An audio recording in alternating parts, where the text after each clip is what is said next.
Ավարտեք։ Նոր ուժ ռեֆորմիստական կուսակցություն Հայկ Մարության։ Շնորհակալ եմ, ողջունում եմ բոլորին, սիրելի ժողովուրդ, բարև ձեզ։ Իհարկե շատ կարևոր հարց է, բայց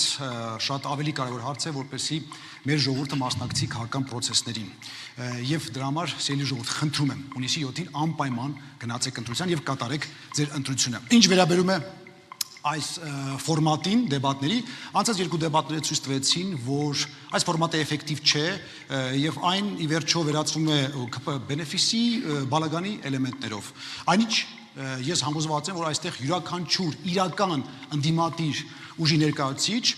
տետատետ բանավեճի ժամանակ վստահաբար կարող է, ինչպես ասեց Արթուր Օսիպյանը իր խոսքով, բմբլան անել իշխանության ներկայացուցիչներին։ Այնպես որ պարոն Փաշինյան, բարերեկո, հրավիրում ձեզ տետատետ բանավեճի, կարող է լինել վաղը, ձեր ուզած ժամին, ձեր ուզած վայրում, օրինակ Պետրոսի հետ հացազրույց ունեք, դրա տեղը կարող եք բանավիճել։ Այնպես որ կսպասեմ ձեր պատասխանին, շատ շնորհակալ եմ, լավ երեկո եմ ցանկանում բոլորին եւ մենք Մարության կարամ ես որոշեմ իմ մոտ ինչ անել։ Շնորհակալություն։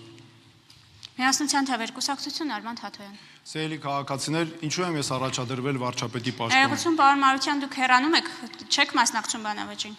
ասեցի արդեն, իհարկե։ Շնորհակալություն, հաջողություն։